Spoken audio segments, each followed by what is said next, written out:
Welcome to New Eden Newsroom. This is episode 2. I'm Curt Adrano. I am hosting, as well as Marsha Mallow, who is also hosting. Hello. Also here today we have 2 guests. We have Wanto Destroyer. Hi. And Matterall. How you doing? Yeah. So, what are you doing, Eve? Hi. What's your role, as it were?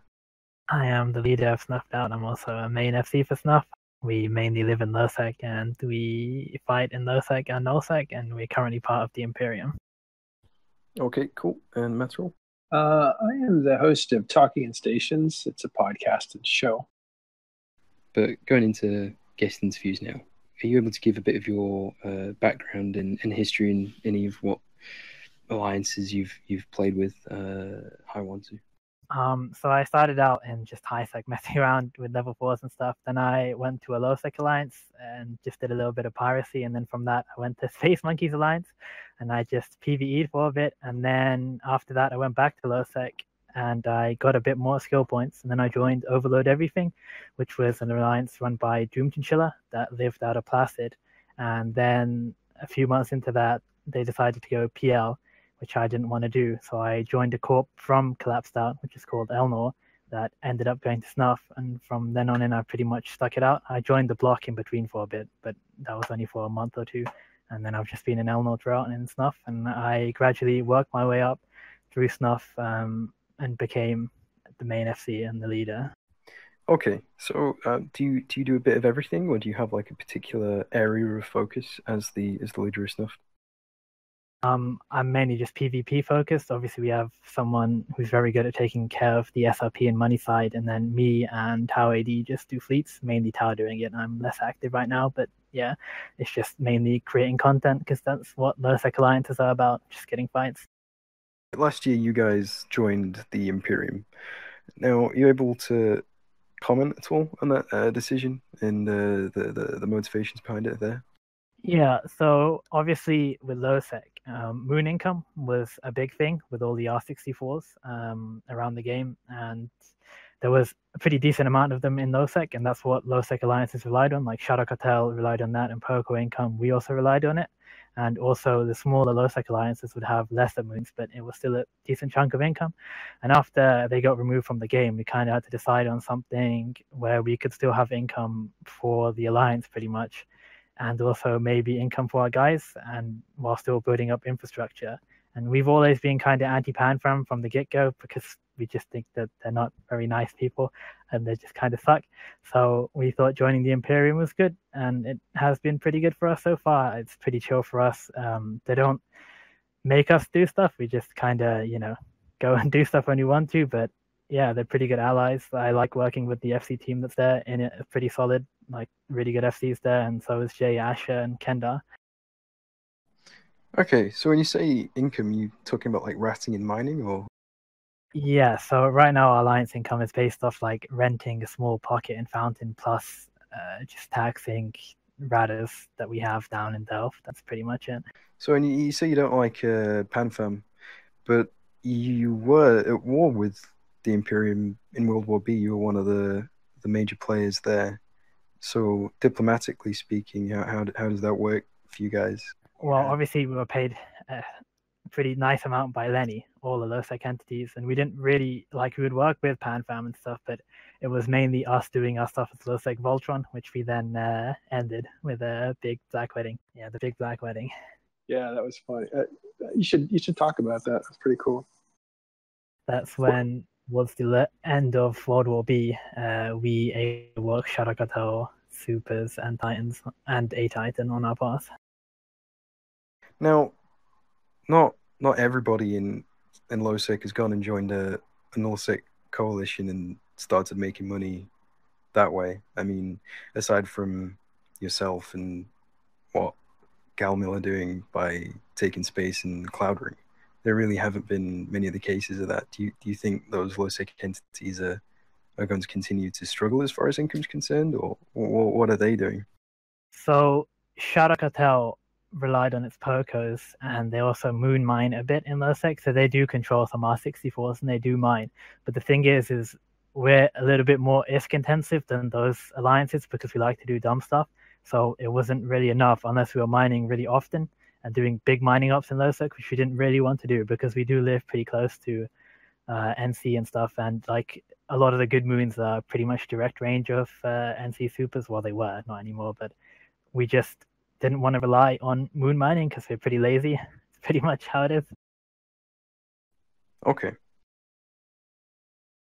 Now, sort of speaking of Shadow Cartel, they've recently lost their Keepstar primarily because of Snuff's efforts. Do you think that that's indicative of, especially looking at how Calmill has kind of folded as well? Do you think that there is an overall decline among other low sec entities? Do you think that's part of a bigger issue? So if you look at the history of lowsec in the last few years, once Citadel's hit, just the amount of fights has declined purely because with passes were so much better for generating content because first of all, they're passive income, which means that the bigger nullsec alliances would try and take the R64s and held them for a while, especially when tech was a big thing and also dispros and stuff. And bigger lowsec alliances like us and Shadow Cartel could get pretty solid fights from bigger nullsec alliances, and then we'd also fight between ourselves for those passes. And obviously, the nullsec alliances didn't have to mine the moons, so they could just passively, use the moons and just jump into range when they needed to defend them. So there was no issue with them holding them, and they would make good money. But then, obviously, when Athanaurs and stuff came a thing, the fights just kind of declined over that because bigger lowsec alliances didn't want them as much, and then obviously the nullsec alliances aren't going for it. And also with lowsec alliances beforehand, there was a decent spread of moons, so even the smaller lowsec alliances would be able to take a decent amount of moons and fight bigger ones, for example, over those and team up and all that jazz. But it's less so now. It was kind of from the minute moon mining changes were announced, the writing was kind of on the wall. I used to be in Shadow Cartel before the Placid War with Snuff. And at the point that I was there, I think it was like 2014, we used to basically honour fight over moons. Like Shadow Cartel would go ref a Snuff moon, and then we would just honour brawl with equal numbers every weekend. If PL or NC turned up, both sides would shoot them. But I remember when the moon mining changes were announced, a lot of the low sec entities said, we're going to have to react to this. Yeah, it's not been like there obviously still fights over Athanaurs because there are some pretty valuable ones. It's just way, way less so. And obviously Citadels are pretty aids with the time zone tanking, whereas with passes, you could coast with the stront. So you could, for example, keep a pass below 50% but above 25. So they couldn't restrunt it and just keep it in that percentage for like a good few hours and then just push it into reinforce, which would push it to the edge of the enemy's time zone. And that's what we used to do when we were fighting Escalating Entropy, which was a US AU alliance, to get fights we could actually take. Whereas you can't do that now with Citadels because it's only a 4-hour window. For example, Camel would time their stuff to 4 a.m. So obviously no EU alliance would show up and it would just be US ones. Do you think that's been a particular problem with lowsec, that it's been too balanced towards EU time zones? Because I know that's a complaint that I used to run into in the corp that I was in Shadow Cartel, because they were heavily US time zone and they struggled to find content. They actually went and formed Escalating Entropy in the end. Yeah, I mean, Shadow Cartel is now EU again because of the US guys leaving. But yeah, I think it's always been that EU has been heavier in content than US. The big US entities right now are Goonswarm and Test, who are obviously allied. So I think there's way less going on in US time zone. Obviously, Black Legion is formed. So now ELO's doing a little bit more, but that's about it. That's all I kind of see in US time zone is ELO and a few skirmishes and those things. It's one thing that was interesting because that period that was kind of like, I know people refer to it as a golden age in lowsec, was the post-Phoebe change, because it stopped PL and BL and NC from intervening in lowsec, and at that point Snuffed and Shadow Cartel really did get quite big and became quite dominant in the area.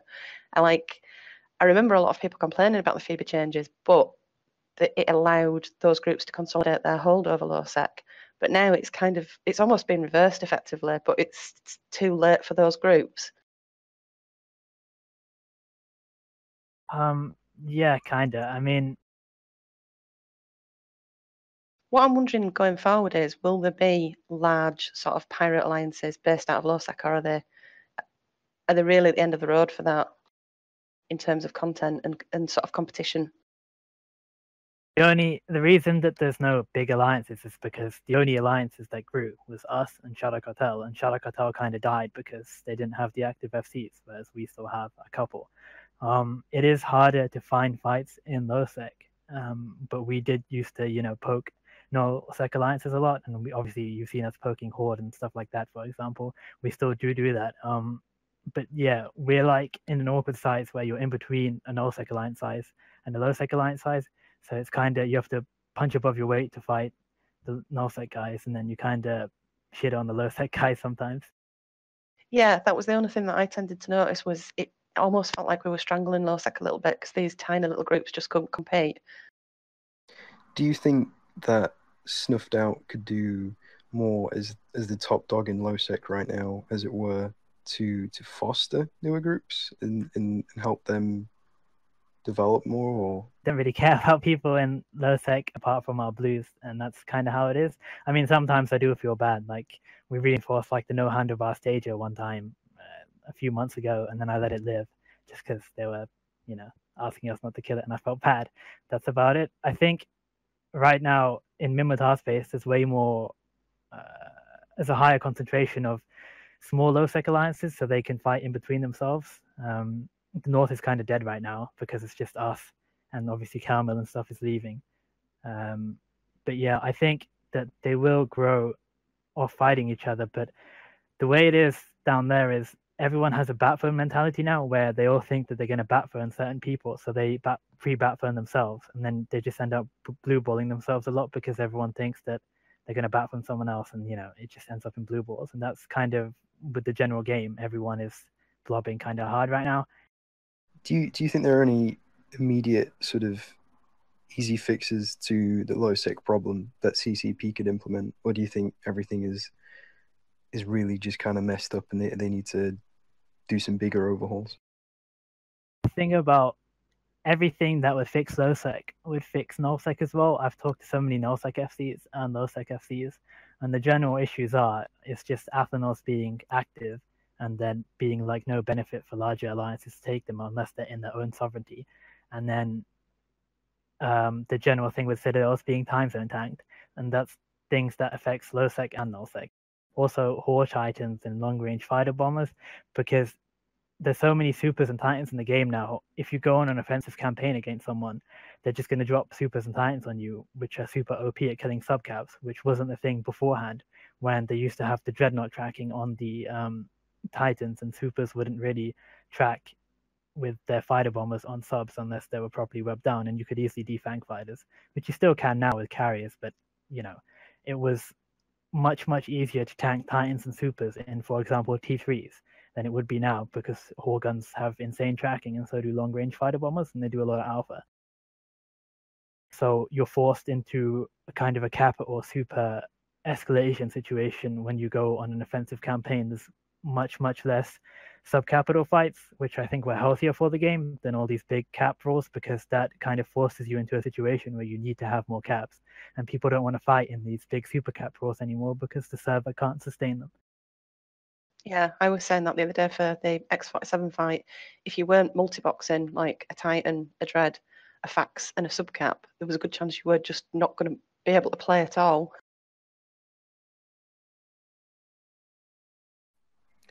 Okay, thanks, Wanto. Moving on to Matterall. Are you able to give us a bit of your background in history and Eve? Yeah, I don't know how far back to go, but I came up through, I think I started in 2008 after keeping an eye on Eve for a while. The game I played was dying, and I wanted to join a game that wouldn't die. And it didn't take too much time and had a Mac client. So I settled on Eve Online. And I joined pretty quickly a small frigate group in lowsec that just went inactive immediately. I think I got smart bombed once, and that was it, by battleships, which was an experience. But then ended up in Scorched Earth, and that was a pet of Atlas's. And Atlas was... that didn't last long either. I went through a fail cascade there, which feels a lot like an MMO dying. It's just on a smaller scale. So that feeling of doom is coming. I was running away from it, and I ran into Eve. And then in Eve, you have it, but on a smaller level when your alliance is collapsing. But after that, went to Syndicate and brawled it out with the defunct goons that changed their name after Cartoon unplugged them. So we were fighting Rooks and Kings. I think wrote Capel. And goons. And then goons were down and out at that point, and they went up north and ended up incubating back into life. While I ended up, I didn't join Cry Havoc, but I was roaming around with Dead Terrorists, fighting with Northern Coalition, which had just been formed out of the ashes of Triumvirate. And we were harassing the Northern Coalition, the original one, for a while. And those are probably the best fights I've ever had in EVE Online, because they were about 200 on 200 subcap brawls, and they were a lot of fun. It was very dynamic. Then my corp joined a new upstart group coming out of Providence that was called Nulli Segunda. So that was brand new. We joined them, went south. I forgot to tell you, Dead Terrorist headed south to try to take Sov with Initiative. And that was after AAA collapsed. AAA used to be this amazing corporation that had great fighters, and they were big, and they had their own block and pets and stuff. But they collapsed pretty hard after they took on Providence, and there was a big backlash, and people took their land. Direct Partners. Dead Terrorists, the group that I was in, was really good. They were good at the tournament. They were good lowsec fighters. We used to take on Rooks and Kings all the time. Stuff like that.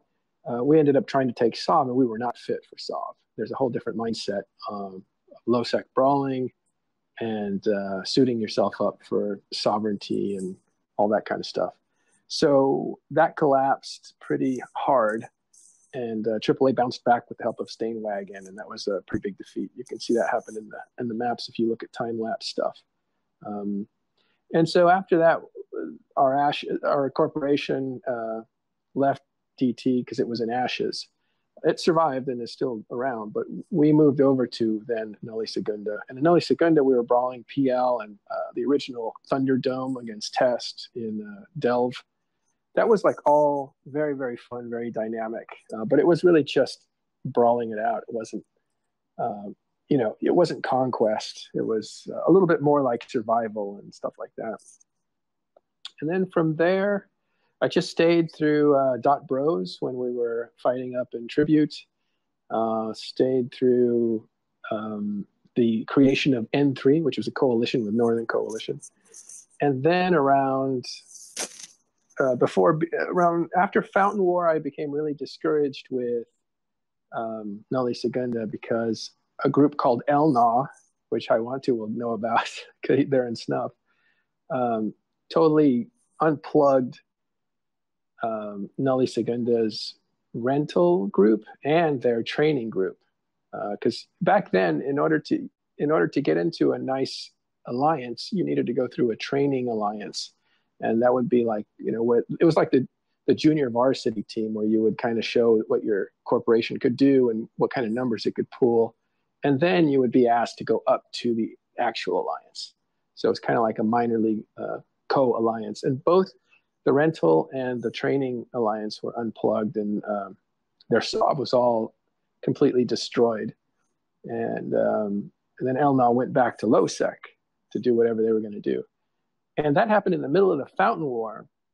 So I was like upset by that. And Nulli Segunda leadership was just kind of not upset by that. They wanted to keep Elna there. So they were like, it's okay. It doesn't matter if you did that to us.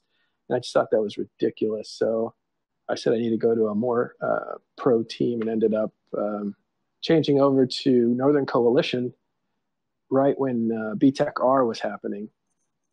What people don't remember is that Fountain War led right into Halloween War, which led right into BTEC R. So all those events are condensed into a few weeks, really, about 2 months. So then after BTEC R, I was doing a lot of dread fighting in Esoteria, cleaning out Russians. We did that for a long time. Not for a long time. It actually happened really fast in a few weeks. And we just pounded pounded away at the South until N3 basically had everything from Delve all the way over to almost to the border of Tribute, I think. It was really everything in the South. And it lasted that way for a long time until the jump restrictions kind of made everybody contract. Yeah, and I've been in NC ever since. And somewhere in there, I got interested in writing and started to write a lot about, not about battle reports, although I did do battle reports, not about what was going on, but more how to look at it, what it meant, and how to get your head behind the scenes, like what's actually going on here. And that's been my focus ever since, is trying to interpret what elite players are doing and how they're thinking for players that want to learn, that are more medium scaled players, and sometimes beginner players, but mostly those medium players. Those are the guys and girls that I like to talk to, so I can somewhat open up that world to them. And so that's led to working for Eden News 24, working for TMC or the Matterall.com, working and then changing TMC to Aunenen, and then spinning off and doing Talking in Stations, which was now where I'm doing most of my work. On that note about BTK, I don't know if anyone's seen the Vegas presentation, but you were moving all your stuff in that station, right, at the time? Yeah, that was so funny. Yeah, that was my home station. That's where all my stuff was, in that station. It was owned by Nully, and then I look and it's owned by PL, and I was like, oh, okay, well they must be changing SOB for some reason. I think PL had only been there a few days. They'd moved their supers there into that system, which is one of the reasons they fell behind. They couldn't actually jump into the system they already lived in. And that was a bit of a disaster that's understated when you talk about BTAC-R. Some of them had to jump out to be able to jump back in, because at that point, supers couldn't take gates, and you couldn't undock and warp to where the fight was very easily to get position or something like that. I wasn't fighting in a Titan at the time, so I was not involved in the volleys that were going back and forth. I think if you want to consider it, it's like walking out of your house and all of a sudden seeing like, a SWAT team attacking another SWAT team all in front of your house. It was a very strange feeling. So how many years now have you been in the Eve Media? I think it depends on when you say I started, because one of the things I did in 2010 was develop a website called Eve Battles. And it was competing with Eve News 24. There's a funny story about that too, by the way. But Eve Battles didn't last long. I think I appeared on a couple of podcasts because I did an expose on RMT, which was a big, big deal in 2010. And I was mostly, I was doing everything. I was doing the art, I was doing the site design, and I was also doing all the writing. And it was just too much for me. I did get a writer that was probably the best writer it's ever written for Eve. His name was Captain K. Tainer. And he was putting out something called The Big Update, or something like that. Yeah, The Big Null Update or something like that. And it was just fantastic, filled with detail. And I just syndicated him, and it was literally like the best content that was available at the time. He wrote it for Kugutsumin, but I syndicated it through my site. But so did EN24. So I had no competitive advantage with that. So my site was great, looked great. People said that's a beautiful website, et cetera, because I'm a former art director. But then TMC came out a few months later, and I just looked at them and said, there's no way I can compete. They've got a good look. They've got a huge writing staff. Matani is a great writer, and he was writing a lot at the time. It was just like everything I wanted to do, TMC was doing, and so I just folded it up. And I got the itch to write again, I guess like 2 or 3 years later, and I wrote a couple things just on spec, just not on spec, but I just donated some writings and stuff. And then I think I let it go another year, and then I just said, I'm going to try this writing thing. So I was going to apply to TMC, but I figured they wouldn't take me because I wasn't a goon, and I didn't really know what their I thought they were a closed shop, and I didn't know what was going on with them. And I was kind of intimidated by them because they seemed organized. And then I thought, well, these guys are disorganized. They got to have me because they need me. So I went to Eden News 24, and sure enough, it was Bobman, who was in charge at the time, was just saying like, yeah, man, if you want to write, we'll take anything. As long as you're having fun and like the game and you want to talk about it, we'll take it. And he just needed content, so he was happy to take anything that was written. So I started writing about the Alliance tournament, because that was something I was very interested in, especially the first 5 or 6 Alliance tournaments. And I wrote like these really deep analysis of what the history was behind them. I found rare videos. I searched for days and days, found rare videos on e-files and pulled them out, dumped them, put them on YouTube, and put them on this article. And it was just like a neat 3 or 4 part series. I took it all the way up till Hydra 1, and then I stopped writing the series. But it was like a 3-parter, I think. And Riverini said, "Oh my God, you're a historian." So he was delighted to have somebody that could research and write at the same time, and also make the artwork. So that was the start of writing. And I wrote 100 articles for Eve News 24, and ended up speaking in Eve Vegas, because one of the articles I wrote was called "The Brave Story," was the espionage story of how Brave suffered and recovered from a coup. And I wrote the behind the scenes story about all that. And that ended up getting me a lot of goodwill from CCP, who asked me to talk at Eve Vegas, where I gave my first presentation about the Illuminati.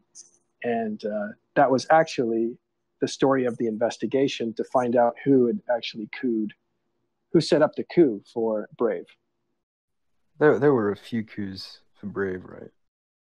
There was one major one. I don't think there were coups. There were more like people splitting off and people going with them. Like when Porkbutt left. Now Porkbutt left because they wouldn't let him do a lot of spy stuff, which is what he wanted to do. But a Brave leadership at the time was like, we don't want to get into the meta, so the spy stuff won't work for us. And so he took off, or was beguiled by Scion, who was the chief diplomat for Goonswarm, who said, "Come over here, we'll do spy stuff. We love spy stuff." And so he went over there. And there was a lot of people that followed him because he's a magnetic personality. And that's the beginning of Karma Fleet. But there weren't coups per se. There was one major coup. And then there was a counter coup that brought them back into power. And that is the Brave story, which you can still find on Eve News 24. Right. So in Eden 24, you were writing a lot, but you were doing a lot, but you were also an editor? Yeah, on those organizations, the Eve News 24 type, they really don't have editors. What they have are like they have senior writers, and the senior writers get called editors because they're the ones putting in the most work and caring about the site and caring about the work the most. So they're promoted to editorial. And Bobman was actually in charge. So he's like the editor-in-chief, but he was really just a go-between to Riverini, who was exhausted and didn't want to do the site himself. He just kept the technology running. Bobman was the face of Eden News 24, and it was his stepping stone to be a CSM member and then possibly work for CCP. That was his goal, his ambition. So all he needed to do was make sure that content was coming through the site, because that's all Riverini cared about, and that was the arrangement. So Bobman was a nice guy, and he really loved Eve, like very few people do, and just kept trying to recruit and bring new writers on. And I think he trusted me a great deal, because whenever he would leave, he would put me in charge and say, "Make sure Sullivan doesn't chase everybody away." And that's the truth. And I said, sure. And so I fostered a lot of people, and I recruited people into Eve News 24. And so I kind of became like the something of a helper to other writers. And so in one case, not in one case, in a few cases, I actually wrote a lot of an article because I was rewriting somebody's work, trying to get a better angle on a story and stuff. But it was always released with the writer's name. So I was a very hands-on senior writer, editor type. Right. And then was it late 2015, early 2016, you switched to Aunenen? Yeah, and you can find that article on Eden News 20 called the Odyssey of Vegas or something, and it depicts my trip to Vegas and how the different, how I run into CCP and how I run into other people, how I run into the Mittani, and he's yelling at me the whole time. And well, at first he says a very funny thing. He says, "You're Matterall? Oh, you're the only good writer they have over there," which was a compliment, but a slap at the same time. And that's how he does it. He divides you. And it was a little throwaway comment, but he's trying to salvage you and put down the organization you work for at the same time. And that was just a little microcosm of how Mittani worked, and it was very funny. But I wasn't at all tempted to work for TMC at that time because I felt like I was in charge of Eve News 24. The problem is I was starting to get unhappy at Eve News 24 because Riverini kept promising to change the way the website looked. And I was a designer and I wanted to change it, and I was working to change it. And I had a programmer who was willing to program the changes, but Riverini wouldn't let go of that creative part of it for whatever reason. And so I was feeling a lot less in control of the way it could look or be. And so at that point I was starting to get disenfranchised. But really what changed it was a lot of readers would say that I was from Goonswarm were saying that I was their favorite writer from Eve News 24. And so I thought, as kind of a gift after breaking through with Mittani, as you can read in that article, that I would go and write an article or two only for TMC, just to kind of like feel like I was writing on their site and showing goodwill. And it was just kind of, I was going to do that, and then I might actually retire and get out of it. But in doing so, Bobman was deeply offended. And so he said, yeah, well, if you go over there, you're done. And I didn't like that. And I was already dissatisfied. So then I said, okay, well, I'm not going to write for Eve News 24 anymore exclusively. I don't like this exclusive stuff. All these guys, all these fans of Eve, they want to read all the stuff. So it doesn't matter where you write. So I went over there and started writing, and I was actually giving up the name Matterall. I was going to write under a whole new name because Matterall was just such a temporary writer name. And I started to write over there, and then Scion asked me if I would take over news. And I said, that's exactly what I want to do. I want to shape a news site, and I want to curate the news. And that's what I did all through the Kickstarter, through the Casino War, or World War B, as you call it. Or the Casino War, as Noisy Gamer calls it, and all through the rise of, Delve and all that stuff.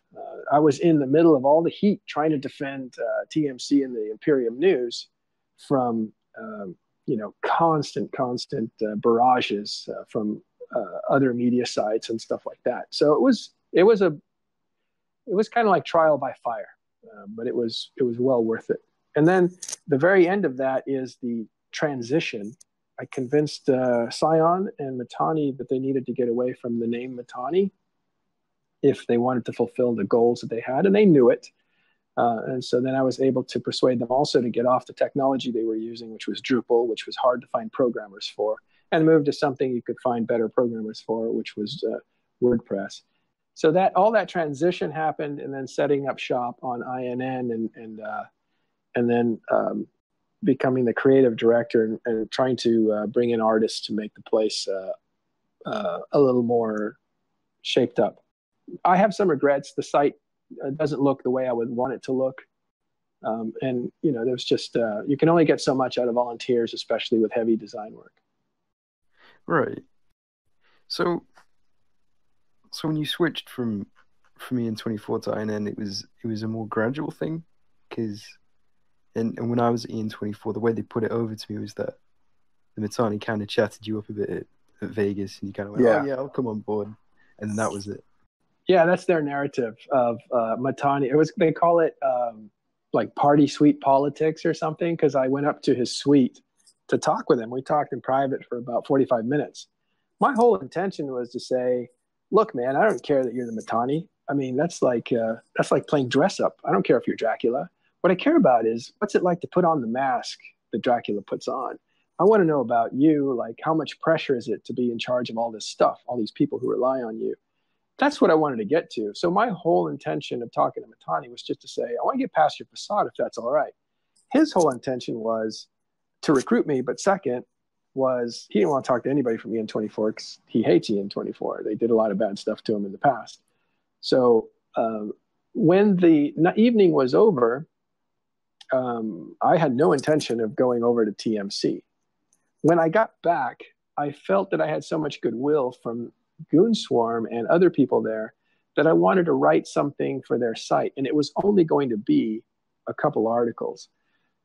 But and then I might actually start something of my own or actually retire, which was a perfectly legit thing to do at that point because I'd already written 100 articles and I'd already spoken at Vegas and I'd already told my wife, like, I'm done with this. I'm just going to speak at Vegas and then I'm done. So I was done.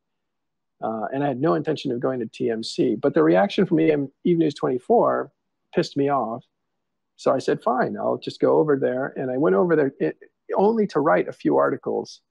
And I think I wrote like 4 articles in 2 weeks or something. I was just full of articles at the time. And then when Sion's the one that talked me into it, said, what did you think about taking over the news division here? You could be like the head of Eden News. Because, they were doing other games at the time. So this was 90% of their business. So I was like, yeah, you have an editorial staff, you have a writing staff, you have a proofreading staff. I'll take over that apparatus, sure. Because I didn't have any of that Eden News 24. So it's kind of like, okay, here's the staff that now let's see what you can actually do with it was a real challenge for me. And that's what appealed to me. So no, I wasn't convinced by Matani to go over there and I was there one day to the next. It's that I made that decision a few weeks later. And it was independent of what had happened in Vegas. Right. So they kind of put you in charge as news editor and you switched the creative director? Was it what happened there? Yeah, there was a lot of meetings about technology. It's all kind of a blur on when I switched from editor. Oh, I remember. It was when we switched to Aunenen, Matani decided to organize the editors. And I had just done the Olivia article, which was an article that exposed a scam that was trying to steal money from people. So we needed to expose that right away and make it a big deal. And it was because it played on a lot of really bad things. So I just finished that with a group. It was a group effort. It was brought to me by Rivra, who was the writer at the time. And I took it and asked the friends that I had, which are basically all TIS now. And so TIS basically wrote that article. And we investigated it, and it was fun. It was a fun thing to do, but it was tiring, and we all felt great because we thought we did a good thing for people. And we didn't cross the line about exposing who the guy really was that was trying to steal money from people. And it was a really big, big success statistically as well. So that's what I had done. And then I was kind of, we were talking, Matani had decided like, it'd be cool to have different leaders. So one person would be a leader of a certain group of writers. And that was so each writer could have someone they could talk to, because we had like 40 writers at the time. Not all active. I don't want to make it sound bigger than it was. It's just that, it's one person to take care of 5 people instead of one person to take care of 25 people. So you have 5 editors and you split up the people among them, and then they could track them better and help them with their problems if they're getting stuck, et cetera, et cetera. And so we had like 5 different editors, one of which was Ryan, who had been there the longest. And it was fine that he was editor-in-chief as far as I was concerned, because he was the guy that would always push the button at the end of the night. He'd been there the longest. He knew how to run, he knew basically how to get a story out. And he would be the last proofer, and then it would go out. So that was all legitimate. I championed at that point Rivra to come up as an editor because she is so efficient and so smart. And so it took a few weeks, I think because of the transition. Matani didn't know Rivra at the time. And when she came aboard as an editor and just did a fantastic job. And then she met Matani in Vegas, and he said, you're our next editor-in-chief. And so she took over the news department at the time. So with her there, my role as news editor was, I was really way more involved with the logistics of INN at the time than any kind of writing anyway. I was only doing special articles and I wasn't writing very much. So I transitioned over to take care of the transition to INN, and that was, or to complete the transition to INN. There's a lot of actual technical stuff that needed to happen, and then it just needed to look. So I just thought, well, I'd rather be the creative director and bring in new shows to the streaming side of INN, because it's not just a newspaper, it's got other stuff. And so I moved away from editorial to be a lot more creative, providing everything with a certain look, getting artists to make stuff for them. I wasn't doing it all myself, of course. And then just kind of management. Did this coincide with you starting the Talking in Stations stream, or had that already started? Yeah, Talking in Stations was already going at this point. It started about 4 weeks before. It started literally when all the groups were coming up to do the Casino War, or the invasion of World War B Casino War. That's when it started. So that would have been, what, spring of 2015 or something, 2016. Did you expect it to be as successful as it's become? TIS? Yeah, as a stream. I mean, did you start it as a side project thinking that it would be something you'd do alongside writing? Because it seems to me like you've become TIS now. You know, it's like its own brand, and it's a very successful stream. Obviously, you've set up a website, built around it, and kind of stepped away from writing as much on INN. Yeah, the idea with TIS was that it was going to be my first show that I produced. I wasn't going to be on it. And I picked Nystrick and Drayden from Open Comms to be, because Drayden's a little too quiet for, at the time, Dirk and BC. They would always do the talking, and he would try to talk every once in a while, but wouldn't be able to. But he was a very funny guy and a very smart guy. So I wanted to give him a chance on Talking in Station. So the show was being built for him. And Nystrick, who I liked very much, he was also very funny. And I was hoping there would be some chemistry there. So we were developing the show. At the same time, weeks earlier, Dirk had totally crashed and burned on New Year's Eve and banished himself because he had displayed such bad behavior. So he said, I got to ban myself. And he did for months, because that would have been New Year's Eve. And this is already in the spring. But he and I always talked, and I was trying to say, look, man, you're a real talent. Just chill out for a while, and you can come back to your show and all this other stuff. I had no intention of having him on Talking in Stations, but he was an advisor and just somebody I talked to all the time. But somehow, very naturally, the first show came on. Nystrick couldn't make it because she had a scheduling conflict. It was a Friday night show, end of the week show, and it was just supposed to be, let's talk about EVE Online and let's look at the map while we do it. And that was really all it was supposed to be. And so that was the beginning of it. And then it evolved for different reasons into what it is now. Yeah, it's interesting because by the sounds of things, you were kind of reaching the point of almost quitting effectively, because you'd written your 100 articles, you'd been and done a presentation at Eve Vegas. And like you said, you'd kind of come to the end of the road with that. But then TIS, almost, it seemed to me like it wasn't your main focus, actually. And I do remember those early episodes where there was a mixture of guests and it wasn't quite clear who was the showrunner. And then you actually sort of slotted into that role kind of thing. So it's almost like it's happened by accident. It wasn't contrived. Very much so. It was very much an evolution. There wasn't a plan behind it because really within a few weeks we were off course on what our plan was. So after that, it just evolved into what it is today.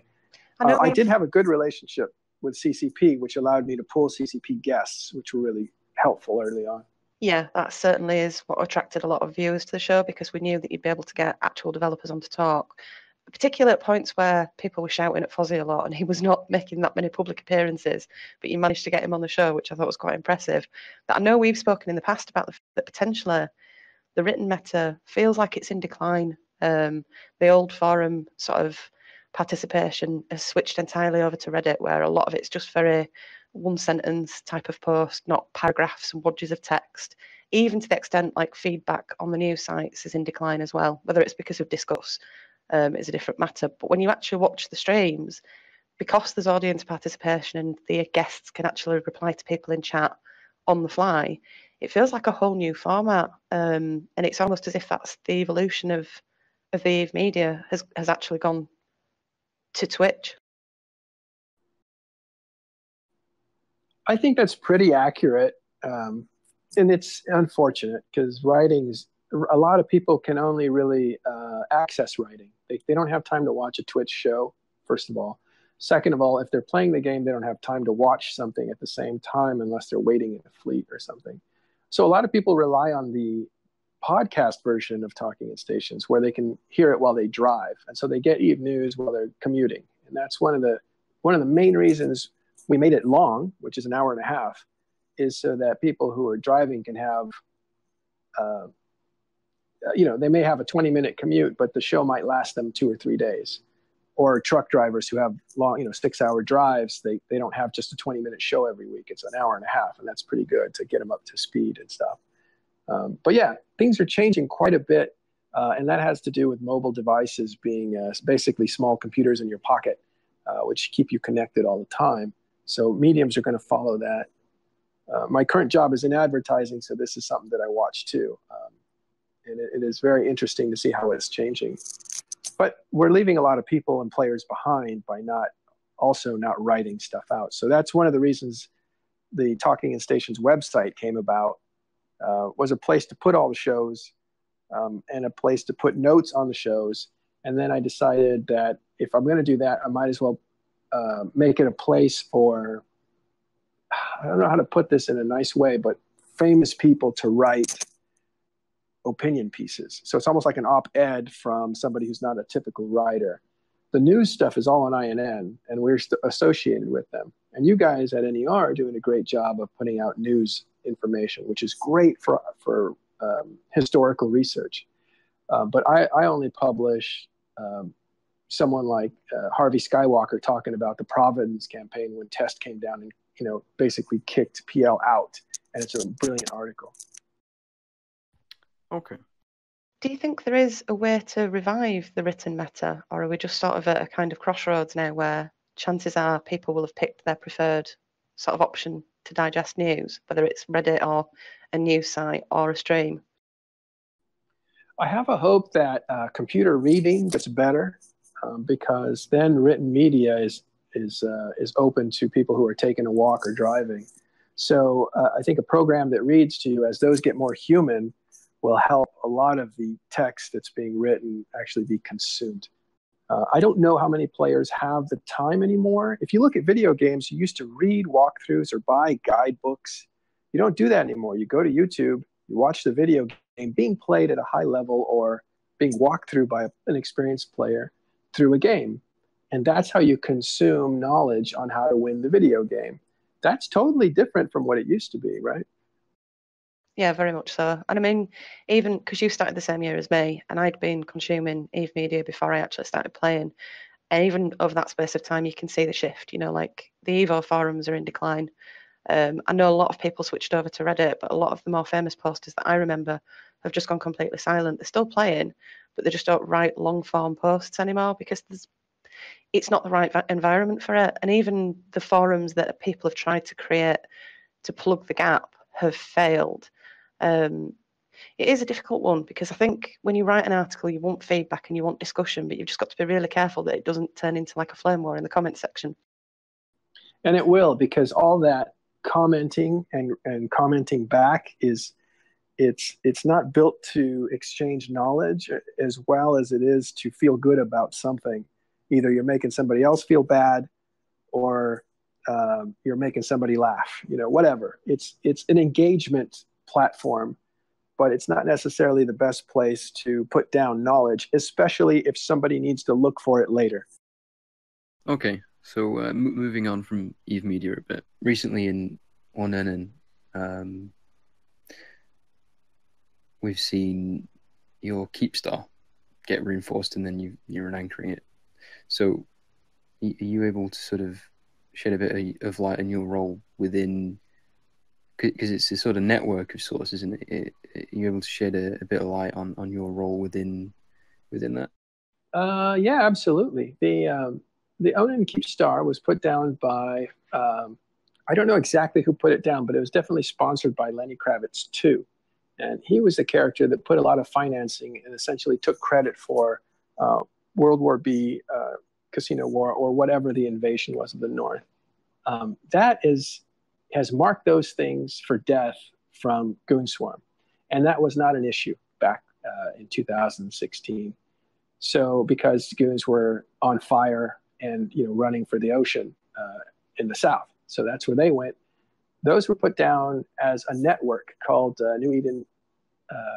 Was it New Eden Trading Company, and it was supposed to be because there was these new things, right? There's these new structures, these new citadels, and they were going to put these things down as a web all across Empire space that would be a web that people could use as commerce centers and as waypoints where they could move through jump freighters back and forth the supplies that they needed.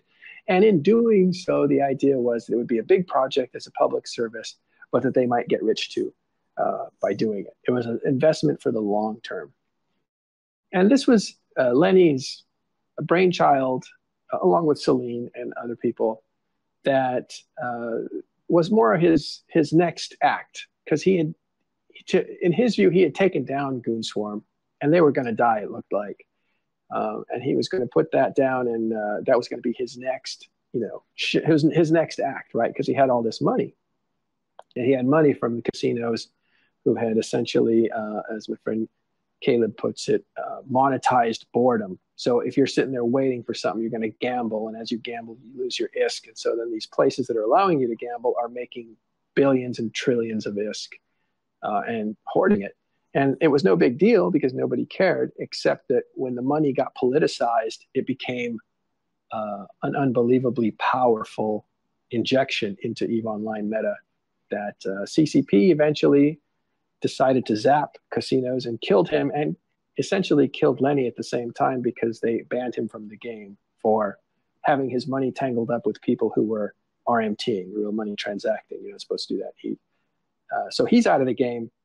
His money is confiscated. The funding for NETC dies. There are people who are rich benefactors that were still associated with it, like Suaz, who was a former goon. He's the guy that sings Little Bees. He's famous for. You also had Celine in there. You also had C4, who was running Care for Kids charity, and they put up a Mela Keepstar, and they called it Care for Kids Keepstar. So when all that evaporated, and before they did all this, they put Kriba in charge to give it legitimacy, because Kriba could be trusted, that he would not block people from it or switch off access lists on somebody right when they came out and trick them and whatever. You need somebody to be trustworthy that can hold these things, so that those kinds of tricks aren't played on people, access list tricks.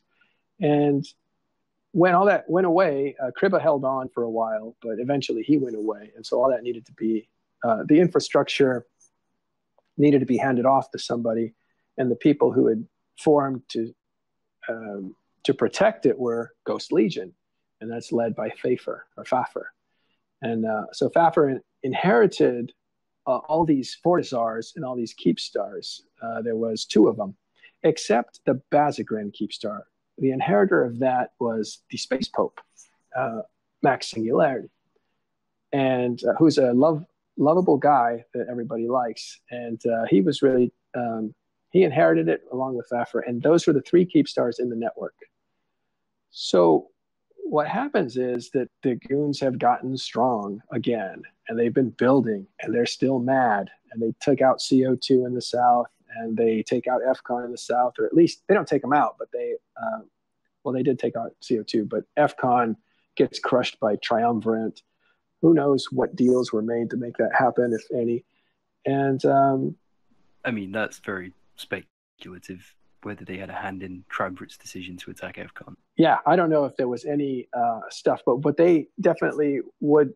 They were definitely happy to see it, and they certainly weren't going to do anything to defend EFCON. So it was Triumvirate that killed EFCON, but yeah, it was. I don't know if they had anything to do with it, but they certainly would have if they could, and they certainly wouldn't have prevented it from happening. It would be interesting to dig deeper in that, actually. But yes, the credit on the board goes to Triumvirate for sticking it out and attacking them and driving them out. But yes, so that happened. So, but what the point of this is goons have declared an anger, I forget what it's called, like a rage war, or whatever. It's their holy war kind of thing, where they want revenge. They've always wanted revenge. And they, as long as they were able to grow in power and not be challenged, they were still seething with this anger. And now you're seeing it being unleashed on the North. When the culture that owned Fountain pretty much, they kind of pacified it pretty much from the people who lived there, the locals, and from Brave and other people. But they had that area kind of locked down. That was a cap on Delve and Quarius, because you had to go through Fountain in order to get to Pureblind and Fade and the areas of the North that had been settled now by the people who kicked goons out and pushed them down to the south. So Harvey sells Fountain. I was there when it happened, to Mittani. And he explained why on Talking in Stations that he did that. But now you have a corridor that leads you straight up to the north. And so that's when Asher unleashes Reavers or Kendar's, I forget his group's name. Space Violence. Thank you, Space Violence. Those guys all go vacation up north to basically kill a bunch of people who are trying to set up shop up there. And they just harassing the place like crazy. And that has, over time, over a period of maybe a year, grown into the conflict that you see today in the north, with other contributing factors. But that's what you're seeing up there. So I say all that to say that the Goon Swarm can now come up to the north and impose power over Pureblind. And right near Pureblind is Aunenen. And that's where that Keepstar is.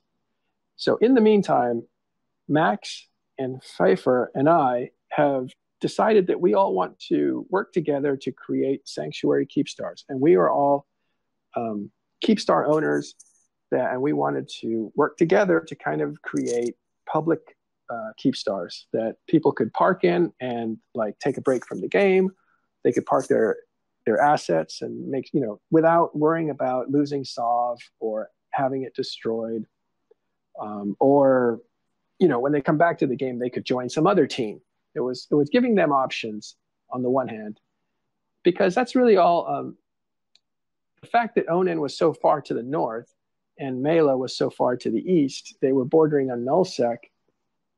That's their primary use, because people can come in from nullsec and wait there and live there and, whatever. It's not really a lowsec transit point in the traditional sense like Bazagrin is. Bazagrin's not near any territory that it could threaten, so it's fine. But Aunenen is near the north, where if Goon Swarm decided to use it as a free and open port, could threaten the north, or they could threaten the east. Where you have Horde living, or where you have, I don't know, there's other groups there that may not be friendly to Goon Swarm at the time. So these were targets. And we saw that Kanaka Keepstar was destroyed recently by Goon Swarm without any hesitation. You saw Wanto's crew Snuff take out Shadow Cartel's Keepstar without hesitation, without defense. And that was going to be what happens to Aunenen and then Mela, presumably, because they had a big target on them from way back from 2 years ago. So our involvement with them was to basically say our mission is to create these sanctuaries where people can create an ecosystem of PvP and commerce. So we need to, that's our mission. Our mission isn't to serve NC as a waypoint. So if we lose that ability, that doesn't matter to us. What matters to us is that we have Keepstars kind of in places that are useful to people. Who was the other guy that you said you were working with on? Fafer? Right. He's the head of Ghost Lead. Yeah, these were, he inherited them from Kriba, who inherited them from Lenny. And so there was always a problem of inheritance. So these were going to be destroyed, and then, that was that. So instead of doing that diplomatically, I reached out to Goon Swarm, and I happened to, work with Matani. I happened to work with Marana, who's the head diplomat there, and opened communication with them to see if there could be an alternative scenario for them, because they were slated for destruction. I'll put that in quotes. And so we were able to work out an alternative scenario where they would die their existence as Keepstars in the places that they serve now, but that I could keep the wreckage, and that would be the Keepstar itself, and plant it somewhere else and go on with my mission. And that seemed to serve both needs. So you got involved was it about 4 months ago? I remember seeing the article go up on Aunenen, but I wasn't actually sure at what point you became involved. Well, I'd been in talks for a couple of months before I wrote an article, and you can find that on Imperium News, called Sanctuary Keepstars. And that is basically explains what the movement is. It's not a single corporation that will own Keepstars that are public ports. It's more like if you are a really rich person and you want to put down a Keepstar that's mostly open to the public, then you can be a part of our league.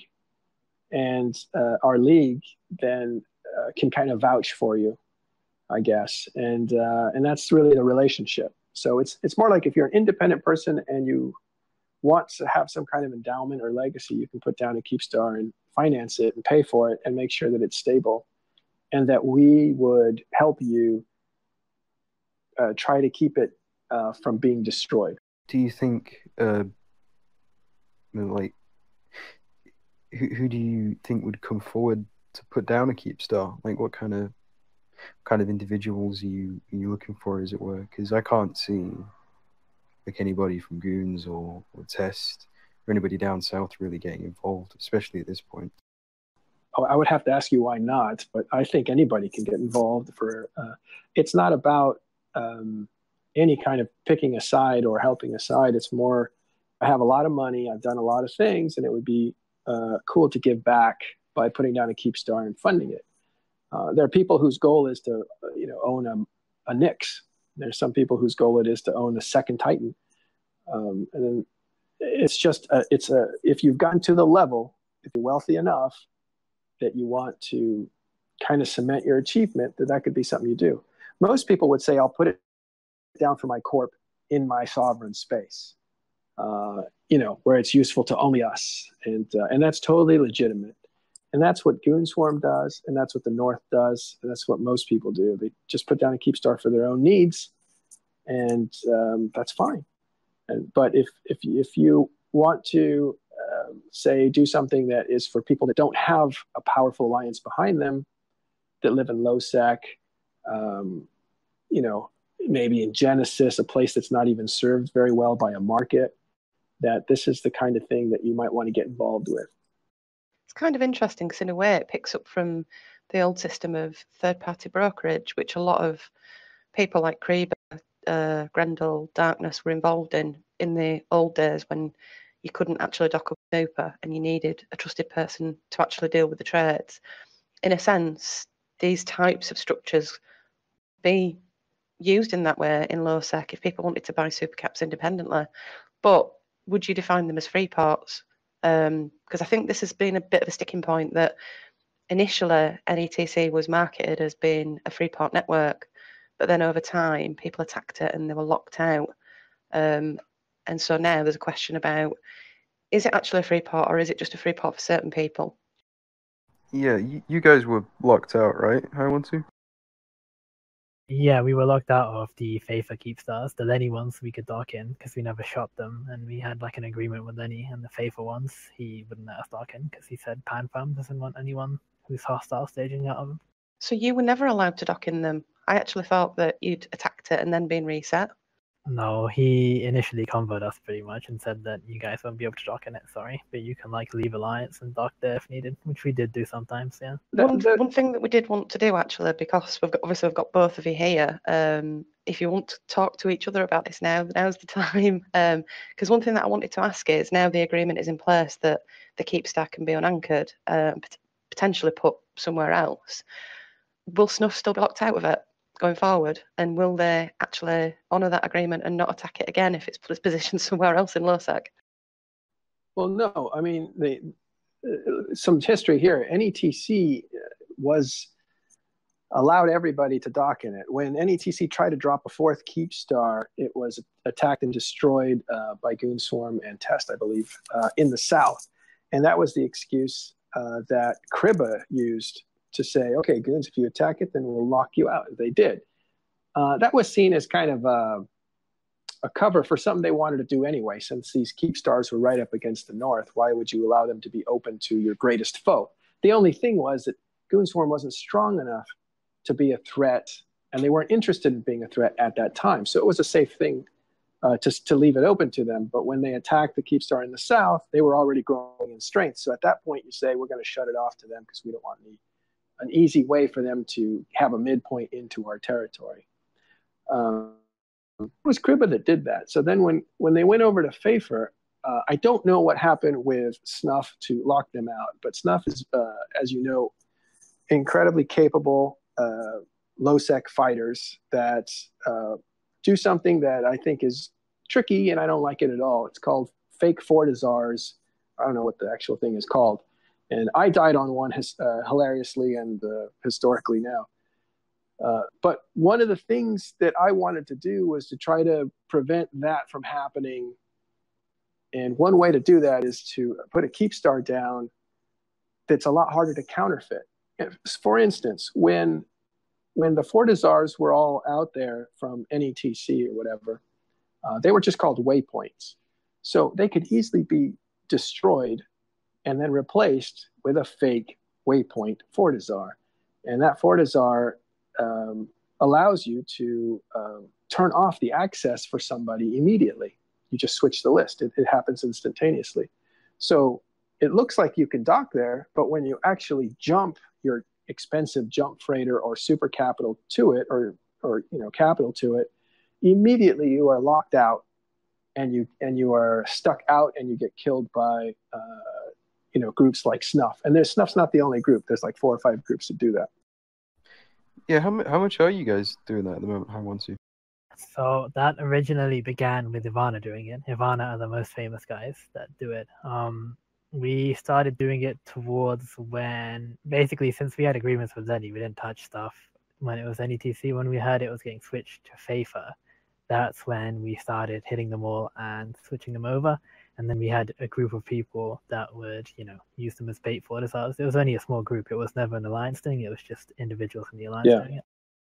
That was my understanding. It wasn't say a Snuff thing. It was more like people in Snuff doing. And they're very creative at finding ways to get content for them. And that was a creative way of doing it. And that might be the reason that Faffer, I don't know the reason that Faffer blocked out Snuff, but that might be the reason it was. You guys destroyed the Keepstars that belong to the network in order to replace them. And that may have been enough to knock it out. The thing is that to remember is Imperium was not blocked out of Aunenen. It was just Goon Swarm and later Snuff. So Initiative had offices there. Groups like Tissue, which are also vicious low-sec pirates, were able to have offices there or to use them as waypoints as they dropped on the renter areas of NC. So it wasn't like it wasn't like NC was running the restriction list. It was just something that was left over from Kriba as far as goons were concerned. And it was something that Faffer wasn't going to change if he didn't have to. And he didn't have to Also, he wasn't encouraged to, because Vince and NC in the North would not have liked it if he did do that. And at that point, they may have actually seen him as threats and destroyed him themselves. There was no telling like what would actually happen if we allowed goons to move supers through something so close to their territory.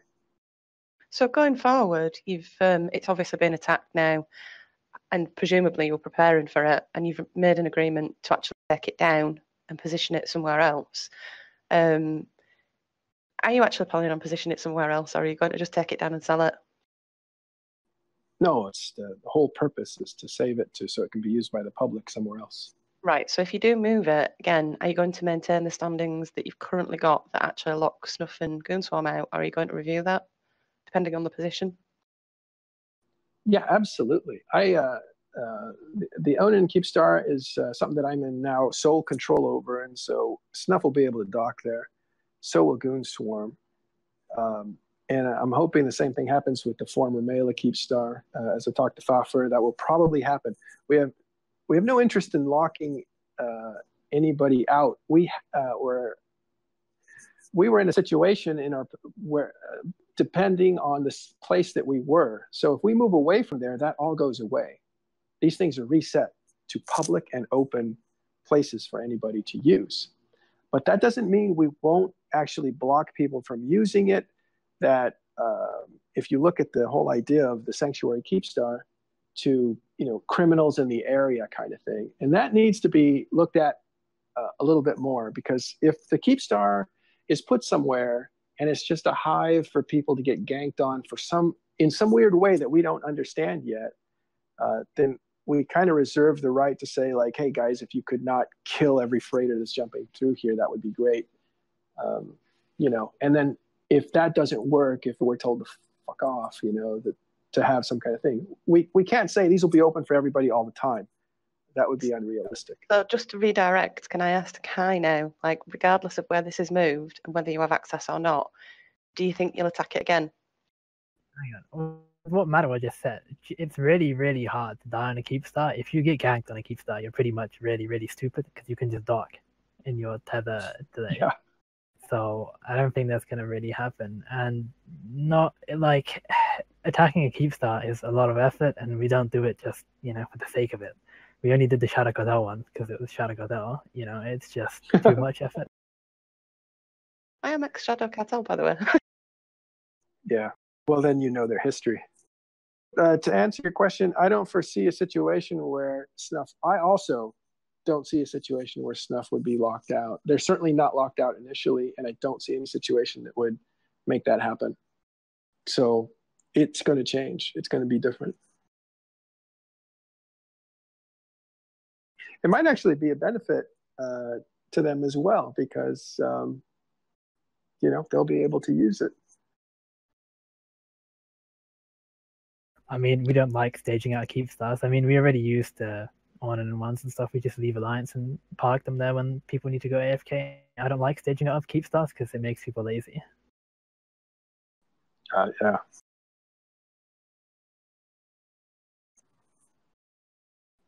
Anyway, the thing is, it will change. The nature of the restrictions are gone, so that now we can actually be what we want it to be, and that's a good thing. And I'm hoping that, there's a lot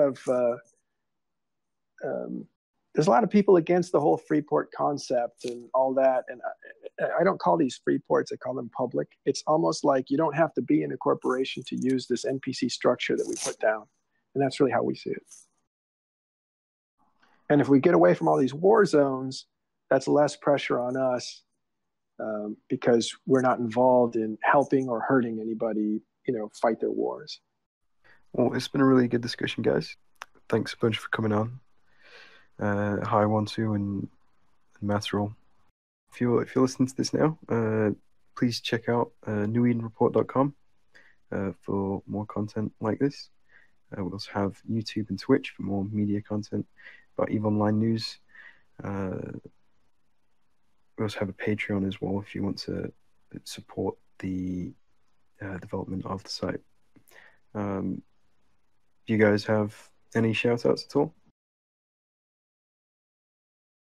yeah, I'd like to thank Mikhail Vector, the CEO of Dirt and Glitter, who's always supported us with his nice words on Reddit. I would just say thanks to Kiskora and her Popsy group that were wormholers. They were the only, actually, they weren't the only. They were the first ones to basically say, we'll come and defend your Keepstar against goons. And I was super touched by that. Marsha, you got any shout-outs? Sullivan Harding, hello. Oh, no. Oh, goodness me. All right. Thanks for listening, guys. That's it from the Eden Newsroom.